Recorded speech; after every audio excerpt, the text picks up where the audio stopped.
투자를 못 받아 문을 닫는 벤처 스타트업들이 급증하고 있습니다. 내로라 하는 유니콘 기업들의 몸값이 크게 하락한 것으로 나타났습니다. 일각에선 거품이 빠지고 옥석 가리기가 시작됐다는 목소리도 나옵니다. 유니콘이라는 것도 저는 이제 어떤 시대 정신이라고 생각해요. 이게 어떤 의미가 있는 거지? 그냥 투자자가 가치만 올려놓은 거 아닌가? 단지 공급자하고 소유자를 연결해 줬을 뿐인데 그것에 비해서 너무나 많은 부가가치를 좀 획득하고 있지 않나요? 그래도 매출은 충분히 나오거든요. 다만 수익을 못 내고 있거나 수익이 너무 작아서 문제라. 좀 열기는 식을 수 있어요. 지금 너무 뜨거웠고 테크 주식들이 지금 많이 폭락한 상태라서. 더 불안하긴 해요. 벤처의 활성화가 된 게 닷컴 붐 때도 왔었잖아요. 첫 번째보다 그래서 더 무서운 거죠. 코스닥 시장 주가가 최근 신기록 행진을 계속하고 있습니다. 투자를 하게 되면 이익을 많이 올린다 그러고 실체를 잘 모르면서 무조건 이건 투자하면 다 뜬다. 백그라운드가 괜찮으면 돈이 어마어마하게 보이고 눈만 뜨면 이렇게 뭐 상각하는데 나는 그 경우 가치가 없다. 처음 들어본 종목 같은 경우 주문이 막 들어가고 쉽게 회사를 키우고 싶어하는 욕심인 거죠. 이대로 무너지는 거냐? 망하는 거는 막을 수 없다고 생각해요. 벤처 열풍을 주도해온 테헤란밸리. 전에 없던 위기감에 휩싸여 있습니다.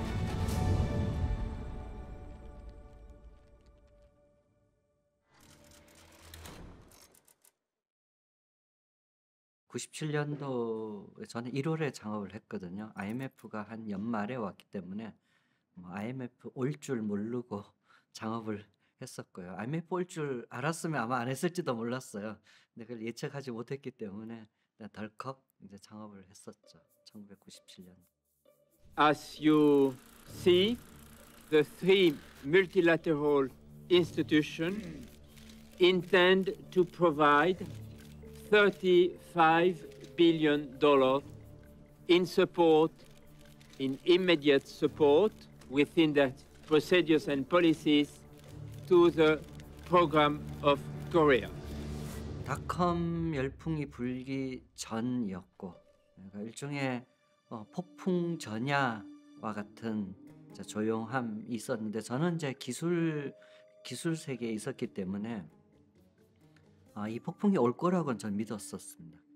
이게 세상에 미칠 파급력이 뭔지에 대해서 이제 좀 느낌이 있었고 뭔가 모를 폭풍이 올 거라는 예측은 할 수 있었습니다. 저는 1995년에 이재용 대표님과 함께 다음을 공동 창업했었고요. 제가 처음에 천리안을 가입하고 그리고 이제 PC통신을 통해서 이제 서로 정보도 교류하고 그리고 서로 친목도 다지는 경험이 있었는데 그 당시에 좀 뭔가 별천지 같은 느낌이 들었거든요. 이제 일반인들도 이제 어떤 그 인터넷이나 웹을 앞으로 많이 쓰겠구나. 그러면은 뭔가 커뮤니케이션 하는 그런 툴로서 많이 활용이 될 수 있을 것 같고 이 웹이라는 게 뭔가 메가 트렌드가 될 수 있을 것 같다. 99년하고 2000년이 제일 뜨거웠었거든요. 21세기가 시작됐습니다. 남부로 올 것 없는 직업을 가진 사람들도 벤처 사업에 뛰어들고 있습니다. 벤처 기업들이 집결해 있는 서울 강남의 테헤란로. 벤처밸리로 불리는 이곳이 곽광을 받기 시작한 것은 불과 2년이 안 됩니다. 뭐 넷스케이프라든지 야후라든지 시스코라든지 이런 회사들이 나와서 막 성장을 하고 그러면서 누구나 이 닷컴 회사를 만들면은 대박을 낼 수 있다라는 좀 그런 분위기가 형성이 됐던 것 같아요. 그래서 그때 뭐 너나 할 것 없이 이렇게 닷컴 회사를 만든다, 뭘 만든다, 인터넷 회사를 한다라는 게 좀 유행 같은 시기가 있었습니다. 제 서비스를 받는 분들도 행복한 그런 상품을 만들고 싶고요. 아카데믹하게 개발했던 기술들을 바로 또 현장에 적용시키고 굉장히 즐기고 있습니다. 사실. 뭐 그때 삼성 SDS의 사내 벤처였던 회사가 있는데 그래서 그때 역삼동에서 만나서 부대찌개 같이 먹고 처음 그렇게 알았는데 그분이 네이버의 이혜진 대표님, NC소프트의 김택진 대표님, 그 인터넷 접속 서비스 아미넷이라고 그거 갖고 와서 이렇게 소개해주고 그랬었어요. 이 네트워크상에서 각종 정보 서비스를 받으실 수가 있습니다. 당시에 처음 그런 분들을 뵐 때는 지금 이렇게 큰 회사를 만들고 그럴지는 상상도 못했죠. 인터넷 산득이업 골드뱅크. 세계를 하나로 뭉갰습니다. 새로운 기술. 그런 과정에서 어떻게 보면 글로벌하게 어떤 그 자금의 이동이 IT 쪽으로 많이 왔던 것 같습니다. 벤처기업뿐만 아니라 마이크로소프트라든지 애플이라든지 이런 데 많이 자금이 이동이 됐고, 그리고 뭐 그 당시 다들 아시겠지만 코스닥이 이제 버블이 되게 심했는데, 다음 같은 경우 저희가 상장하자마자 상한가를 연달아 막 찍었어요. 그래서 그러다 보니까 사실 저랑 이정 대표님이야 보호에 쑥걸려서 대주주로서 보호였을 때문에 매각을 할 수 없는 상황이었지만, 딱 보니까 주가가 갑자기 시총 2조를 넘어서 그 당시 하나 은행을 저희가 시총을 추월했었거든요. 2조 넘어가면서. 그 당시에 한때 말이 많았던 새로운 기술 같은 경우 시총 5조 원도 넘었고, 그런 걸 보면서 저나 이제 이정 대표님이나 이야기 나눴던 게 이거 너무나 비합리적이고 너무나도 묻지마 투자인데 문제가 큰 것 같다, 이렇게 말씀 나눴던 기억이 있습니다. 네. 어른 손바닥보다 작은 크기의 비행기가 날아다니며 각종 동영상을 바로바로 지상으로 보내옵니다.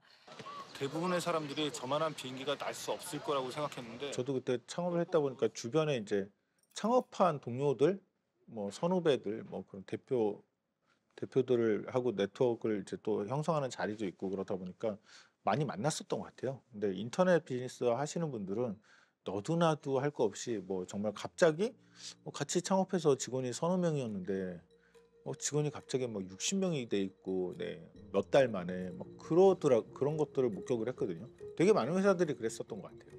강남에 있는 돈 많은 아주머니들이 IMF를 겪고 나서 그런데 투자하면 어마어마한 부자가 될 거라더라, 그런 카더라는 게 소문이 나면서 몇십억을 그냥 정말 조건도 안 보고 돈을 얼마나 버는지 그런 것도 없이 그냥 투자하셨더라고요. 얼마를 받으면 몇 프로 지분을 줄게요, 그냥 이런 식으로. 과거에 바로 이전 라운드가 어땠는지 그런 거 전혀 상관없이 그런 시대도 있었어요.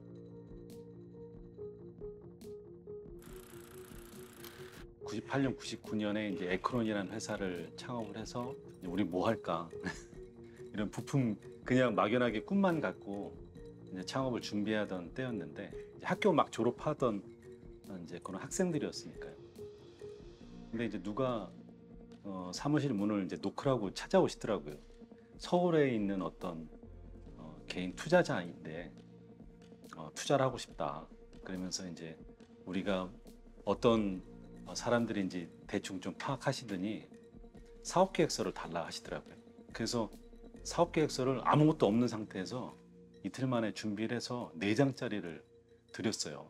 근데 저희는 그냥 막연하게 했으면 좋겠다 정도로 해서 사업계획서를 제출했는데, 그러고 나서 한 달 있다가 통장에 24억을 꽂아주시더라고요. 그런 식으로 주가가 천정부지로 올라간 회사들이 그때 많이 있었어요. 그러니까 갑자기 이 회사가 이 비즈니스가 잘 된 건 아닌데 그런 쪽을 한다고 해가지고 이게 쫙 올라가니까 인터넷 회사, 스타트업, 벤처기업 이런 거에 대해서 실체를 잘 모르면서 무조건 이건 투자하면 다 뜬다 이렇게 생각을 하고 묻지마 투자를 했던 일들이 좀 있었죠. 주식 매매 계약서 하고 주주 명부 개서 할 확인서만 있으면 그다음에 한 일주일 있으면 2배, 3배 올랐던 시기예요. 그게 말도 안 되는 시대였죠. 그래서 저는 그때 당시 100여 개 되는 종목 5, 60억 정도를 투자했는데, 이제 저 따위로는 또 분석 했지 않겠어요? 그런데 한 3, 4년 지나니까 100개 중에 2개만 존재하고 나머지는 내 눈에 사라진 거예요. 뭔가 그때도 IMF를 겪고 나서 뭔가 돌파구나 그런 것들이 필요하지 않았나? 그냥 개인적인 추정이에요. 사람들이 그런 심리가 있지 않았나라는 생각이 들고, 새로운 인터넷이 그때 막 나오다 보니까 인터넷을 이용한 어떤 새로운 서비스, 요즘에 무슨 블록체인을 이용한 어떤 그럼 이제 막 몰려들듯이 그런 것처럼 인터넷을 이용한 비즈니스야. 그럼 이제 자본이 몰렸던 시기였던 것 같아요. 사실 그때 옛날에는요, 벤처 캐피탈이 뭔지 다 몰랐어요. 저도 몰랐고요. 제가 IT 담당 기자인데도 잘 몰랐어요.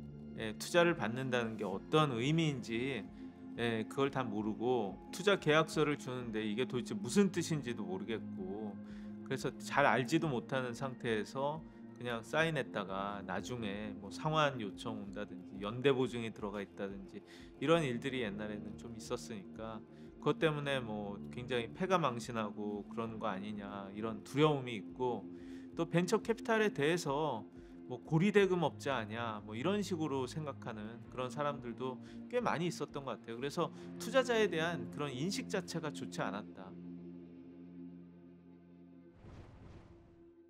저도 이제 바로 박사과정 때 바로 창업했다 보니까 저는 그때 당시에 사실은 저에게 멘토들이 있긴 했지만 워낙에 이제 듣던 얘기들이 네거티브한 얘기들을 많이 들었거든요. 그때 당시에 투자자들에 대해서 이게 투자인지 아니면 뭐 부채인지 모르게 빚인지 모르게 대출인지 모르는 어떤 애매한 경계선에 있는 투자들도 많이 하고 투자 잘못 받으면 회사 뭐 잘 안 될 수도 있다.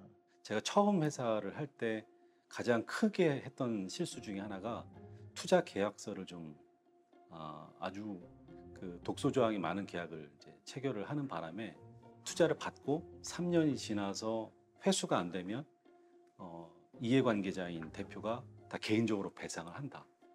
그런 내용의 이제 계약이었었거든요. 실제로 이제 한 3년 지나니까 막 내용 증명이 막 여기저기서 날라오더라고요. 사실 그 전에도 같이 투자를 했거든.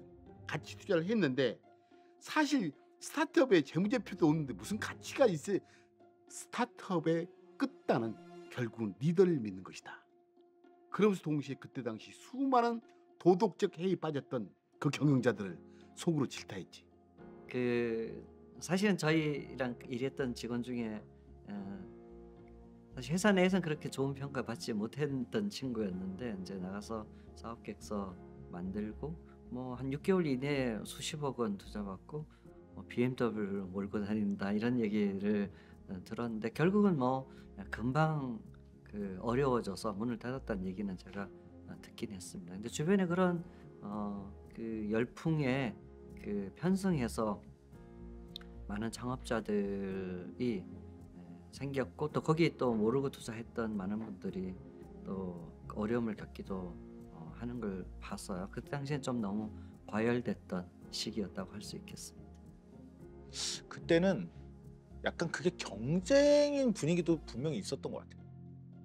그래서 투자를 받으면 대표들이 이제 그게 이제 자기 돈이라고 거꾸로 좀 생각을 하고 흥청망청 쓰거나 테헤란로에서 술도 많이 마시고 막 룸사롱을 간다든지 막 이런 이야기들 외제차를 뭐 투자를 받아서 뽑았다든지 자기 위세를 표현하기 위해서 사이즈를 키우고 뭐 사람을 더 많이 채용하고 어떤 실적과 관계없이 그런 대표놀이에 빠져 있는 그 부류들이 좀 있었던 것 같아요. 그것도 경쟁적으로. 네.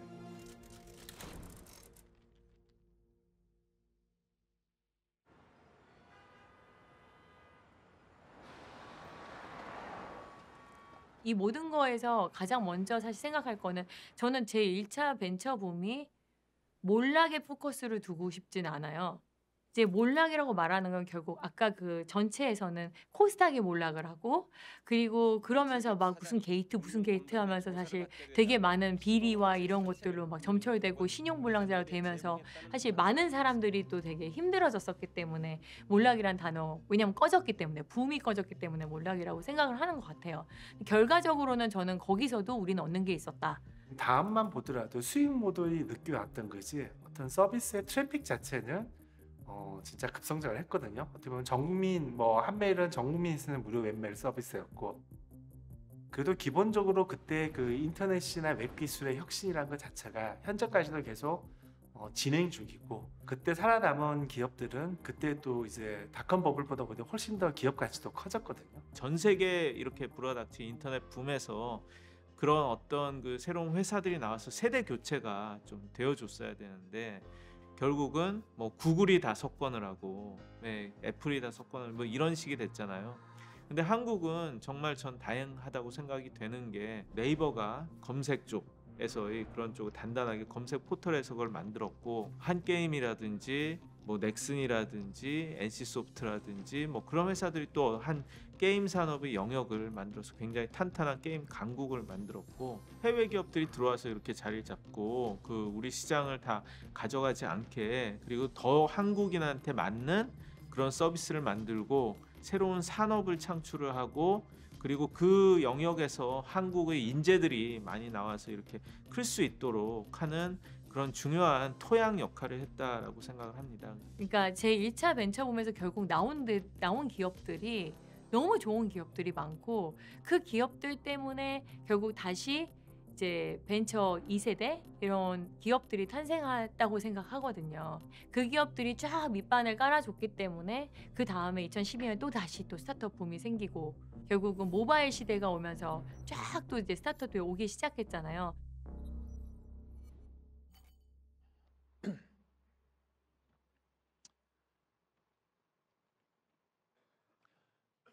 An iPod, a phone, and an internet communicator. An iPod, a phone.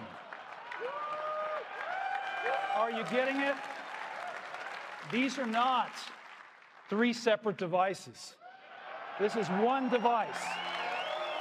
세상이 난리가 났었죠. 저는 그 당시에 폰을 만들던 사람으로 입장에서 저건 사기라고 생각했어요. 그만한 성능이 나올 수 있는 그 프로세서나 아니면 그 컴퓨터의 성능이 그럴 수 없었거든요. 제가 그 아이폰 처음 나왔을 때 미국에 살고 있었거든요. 그래서 첫 버전을 제가 샀어요. 푹 빠졌죠 아이폰에. 저희 아이들이 걱정할 정도로. 이거 갖고 뭐 할까라고 생각할 때 그 애플리케이션이라는 걸 가지고 내가 잘 서비스를 만든다면 국내뿐만 아니라 세계를 장악하는데 오프라인 매장이 없이도 가능하겠다라는 생각을 사람들이 하기 시작한 거죠. 과거의 인터넷과 월드와이드 웹은 PC 기반으로 오프라인에 있는 많은 산업들을 다 담기에는 제약이 있었는데 이게 모바일이 되면서는 핸드폰이 우리 몸과 사람 몸과 함께 움직이니까 이 좁아져 있었던 생각을 펼칠 수 있는 창업가들에게 새로운 상상을 하게 하는 어떤 도구가 생긴 거죠. 그때 지금의 뭐 쿠팡이라든지 배달의 민족이라든지 이런 회사들이 다 그 즈음에 창업을 해서 뭔가 해보겠다라고 했던 거고 그렇게 되면서 글로벌하게 보면 창업을 하기가 되게 쉬워진 세상이 됐어요. 예전에는 되는 아이템이란 게 어쩌면 되게 정해져 있을 수도 있었어요. 그러나 예전부터 저거 되겠어 했던 그런 동네들의 어떤 아이템들이 하나씩 또 되는 모습을 보면서 이렇게 뭔가 딱 사슬이 맺어지는 것 같은 그런 걸 보면서 나도 저거 해볼까? 라는 이제 생각들이 많이 생기기 시작을 해서 예전보다 일단 장벽이 낮아지고 그거를 하실 수 있게끔 정부가 그다음에 민간이 투자사들을 만들어 놓고 그 투자사들에게 또 펀드를 조성해서 펀드를 기반으로 투자를 하게끔 만들어 주니까 그게 이제 자연스럽게 시너지가 되면서 지금 현재의 스타트업 씬이 만들어진 거죠.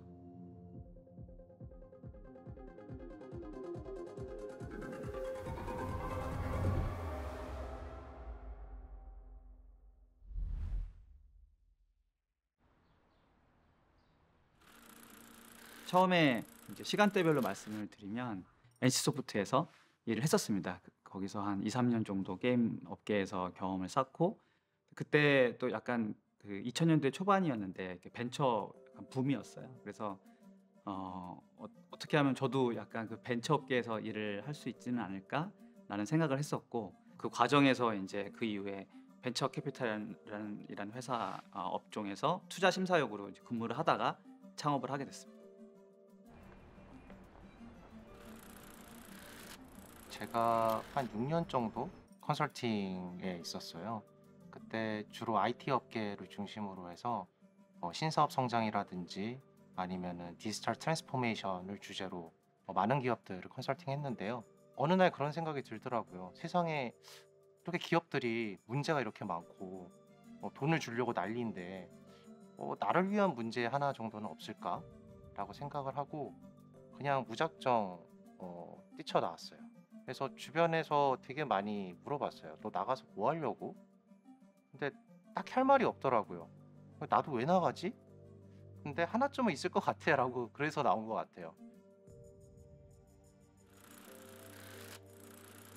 저는 진짜로 마크 주커버그의 이야기를 다룬 소셜 네트워크라는 영화를 보고 정말 그날 결심을 했어요. 이 소셜 네트워크라는 영화를 보면서 우리가 인터넷 기반의 무형 서비스를 만들어서 포털이나 그런 것들에 종속되지 않는 내가 생각했던 가정들을 이제 진짜 시작해 볼 만한 때가 됐구나라는 생각을 하게 됐던 것 같고 그 당시에 저도 뭐 최연소 팀장 이런 게 돼서 그 8년 반에 약간 매미아 같은 그 직장 생활에서 이제 꽃을 막 피우던 시기였는데 근데 왜 이 친구가 나가서 창업을 한다고 하지? 되게 의아한 의견들이 되게 많으셨었고 밖에 나가면 춥다라는 의견이 지배적이었는데 저도 그 당시에 약간 오기 같은 걸로 밖이 춥지 않다는 걸 내가 입증하고 싶다라는 마음이 되게 컸었던 것 같아요.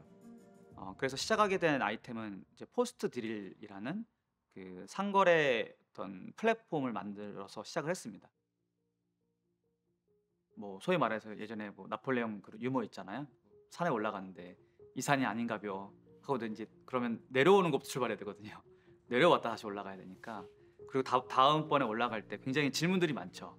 지난번에도 올라갔다가 아니라 그랬는데 이번에 맞느냐라는 질문을 가질 수 있는 거고. 그런데 사실 더 중요한 거는 그게 처음부터 원래 알고서 출발하는 게 아니라 이거를 계속 빌드업을 해나가야 되는데 소위 말하는 플랫폼이 한번 활성화됐을 때에 기대할 수 있는 여러 가지 아이템들에 대해서는 고민을 많이 했습니다만은 어떻게 처음에 이거를 만들 것인가 거기에 대한 고민을 많이 못했다라는 게 사업적인 어떤 블랭크였던 것 같고요.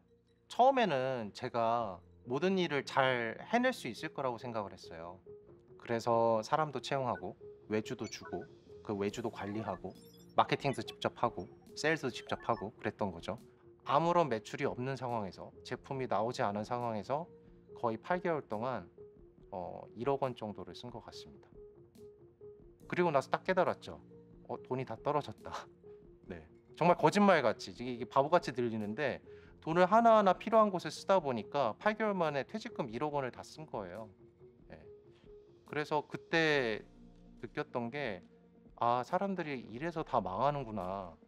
당시에 뭐 저희가 아이템을 여러 개 하진 않았었고 사실은 이 레스티라는 이 사업 모델을 인정받고 싶어가지고 여러 이제 컴피티션에 한번 나갔었고 당시에 제가 좀 부끄러운 얘기지만 한 대회에서 저희가 좀 입상할 줄 알았는데 입상을 못해서 그 오피스텔 그 1.5층에 있는 요 침실에서 이렇게 베개에 얼굴을 파묻고 되게 펑펑 울었었어요. 되게 지금 생각해 보면 그 당시에 너무 뭔가 억울하기도 하고 그래서 그랬던 기억들이 있고 그만큼 투자 유치를 받는거나 혹은 사업을 좀 우리가 성장시키는 데 있어서의 어떤 사회적 지식 이렇게 회사를 이끌어 나가면 성장 확률이나 성공 확률을 높일 수 있어라는 지식이 좀 부족했어요. 되게 공통적으로 하는 후배들이요 잘 몰랐어요. 창업이란 거 자체를 배워본 적이 없잖아요. 어떤 전문 지식을 대학에서는 배웠지만 창업의 관점에서는 교육을 한 번도 받아보지 않았어요. 50대 된 대기업 임원분들도 창업은 처음이고요. 대학을 갓 졸업한 20대 중반의 청년들에게도 창업은 처음이거든요. 똑같은 위치에 서 있는데 우리는 그동안 창업을 한 번도 배워보지 않은 거예요. 저희 리포츠 팀은 팬데믹 이후 특히 더 가파르게 성장하고 있는 모터스포츠 레슨 시장에 집중하고 있습니다.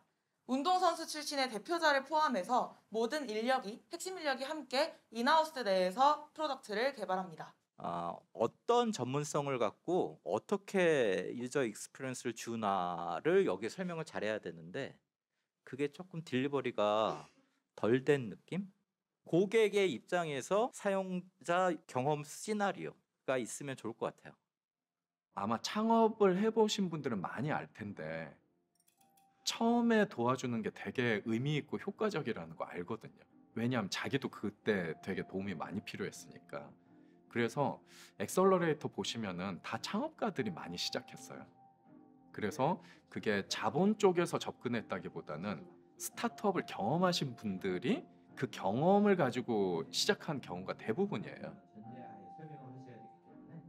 저는 처음 창업했어요. 이제 어떤 회사에 제품을 납품하고 돈을 준다 그래서 재무팀 가서 수표 같은 걸 받았어요. 전 수표인 줄 알았거든요. 돈을 어디 줘야 될 때가 있어서 은행에 수표로 송금하자고 은행에 가서 접수시켰더니 이게 어음이라 그러더라고요.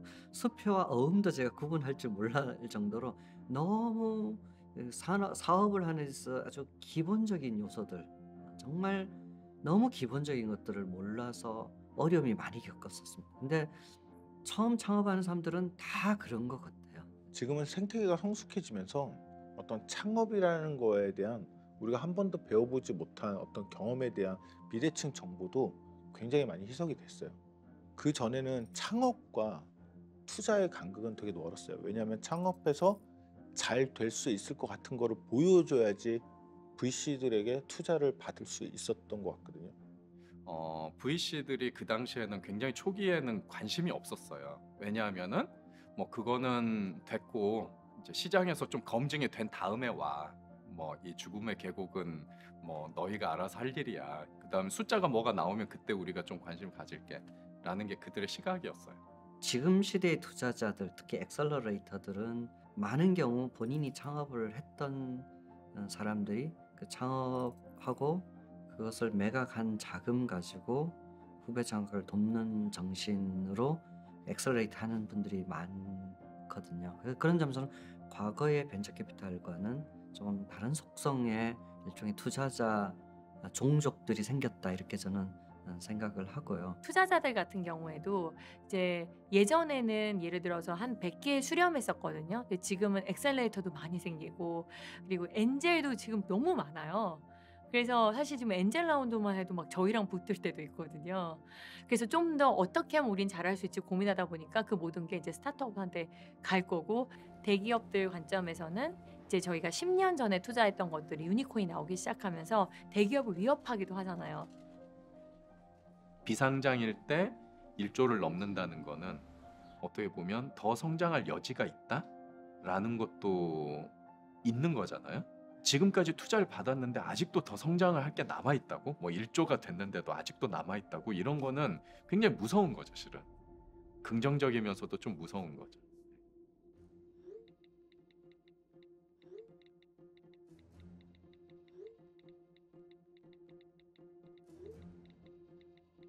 저도 뭐 이제 투자자니까 이쪽에서 더 많은 유니콘이 나오기를 저도 바라는 거는 마찬가지예요.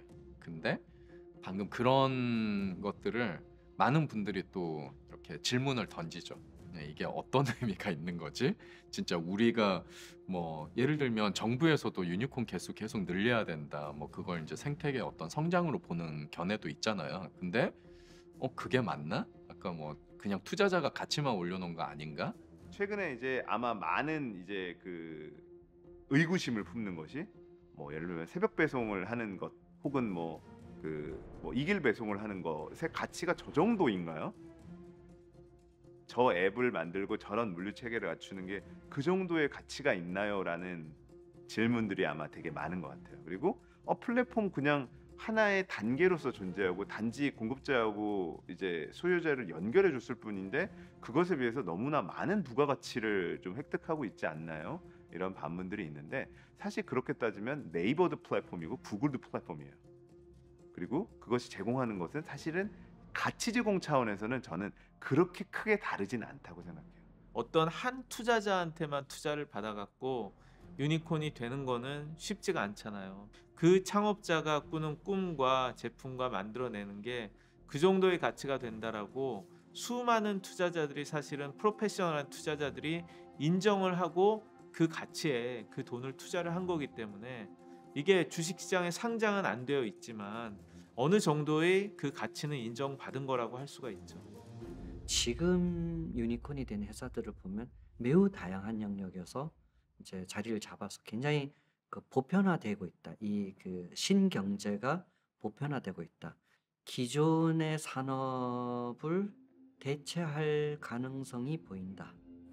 쿠팡이 신세계 롯데를 대체할 가능성을 보여지고 있고 테슬라 같은 경우에 기존의 모든 자동차들 회사들을 다 대체하고 있는 거죠. 그래서 이번 벤처붐은 어떤 면에서 보면 기존 산업을 전체를 한번 대체할 수 있는 가능성, 뭐 대체하고 있는 과정이라고 볼 수 있겠습니다.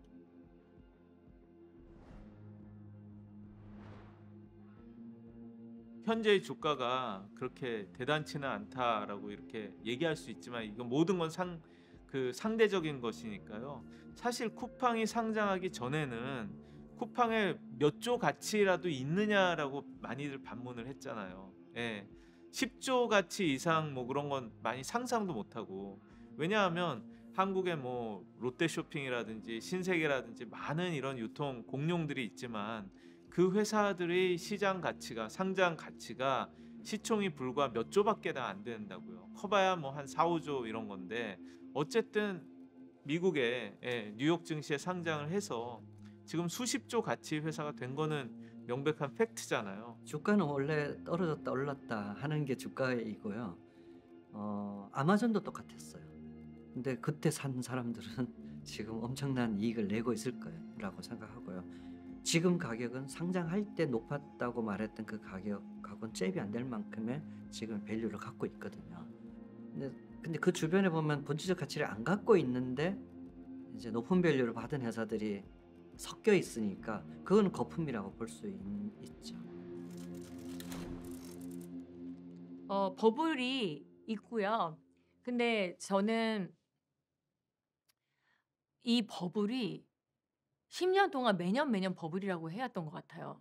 저희 한 2014년에도 지금 초기는 버블이야 뭐 이러고 그리고 이제 계속 버블이라는 얘기는 몇 년 있어 왔거든요. 벤처의 활성화가 된 게 또 그때 닷컴 붐 때도 왔었잖아요. 근데 그때를 생각을 해보면은 그때는 사실 코스닥 상장을 갔다가 막 코스닥이 몰락되고 막 사람들도 약간 비리도 있고 막 이러면서 되게 사람들이 그 다음부터 더 실패에 우리는 용인을 하지 못하는 게 많이 생겼던 것 같아요. 그리고 그때 당시 대표님들은 살아남지 못한 분들은 다 막 신용불량자 되고 이러셨었기 때문에 사실 우리가 첫 번째보다 그래서 더 무서운 거죠. 네. 사실 2000년도 닷컴 버블이라고 부르는 사람도 있고 닷컴 열풍이라고 부르는 사람도 있고 이제 저는 두 가지 속성이 다 있는 것 같아요. 한편으로 거품처럼 보였지만 그 거품이 그 거품으로만 끝나는 것이 아니라 하나의 산업 생태계, 신산업이라는 생태계가 만들어지게 됐다는 점에서는 그걸 꼭 부정적으로만 볼 건 아니지 않느냐는 생각이 있고요. 그러니까 이런 거를 남겨놓은 나라가 몇 나라나 되죠? 그러니까 거품도 있었지만 아웃풋도 분명히 있었다라는 생각이 들어요. 지금도 분명히 마찬가지일 거예요. 지금의 시대가 지나고 나면 분명히 거품도 꺼질 수 있고 어떤 회사들은 잘 안 됐을 수도 있겠죠. 근데 결과물이 분명히 남을 거고 쿠팡 같은 게 우리의 삶을 훨씬 더 편하게 해줬잖아요. 토스 같은 경우는 기존 은행업, 금융업에게 자극을 줬죠. 너무너무 세상의 변화 속도가 빠른데 기존 대기업이나 기존 조직에서 풀 수 없는 문제들이 너무 많아요. 대응하지 못하는 것들이. 근데 그 유일한 해법이 제 생각에는 스타트업에 있는 것 같아요. 되게 빠르게 대응하기도 하고 조금 나이브할 수도 있지만 조금 더 진취적이고 미래적인 관점으로 솔루션을 내놓고 있거든요. 지금 사람들이 붐이라고 오는 건 진짜 붐이라기보다 저는 진짜 자금적 붐이라고 생각하거든요. 너무 그 투자 자금이 많아졌어요. 그래서 거기에 대한 붐인데 이 붐은 저는 결국은 나중에 몰락은 아니지만 하락과 만나는 원래 피크 가면 내려오는 점이 있잖아요. 그렇게 만나면서 이 내려올 때 여기 살아남은 기업들은 견고하면서 고성장을 할 수 있는 체력이 있는 성장을 갖춘 기업으로 성장할 거라고 생각해요. 그래서 버블이 왔던 거는 결국은 어쨌든 많은 사람들이 많은 기업들이 리그에 선 거예요. 안 그러면 못 썼을 거잖아요. 그 다음에 이제 결국은 이제 수렴되는 곡선으로 만나는 건데 여기서 우리는 무조건 저는 버블에 많이 들어갈수록 생존할 수 있는 확률이 같다면 생존할 수 있는 수의 기업도 많아진다고 생각해요. 그래서 언젠가 터질 거다. 너무 불안하지 말자. 다만 그 버블이 터질 거에 많은 기업들이 단단한 체력을 준비할 수 있도록 만들어주는 게 우리의 역할인 것 같다. 이런 생각을 많이 하게 됩니다. 하지만 여전히 투자하면서 불안합니다.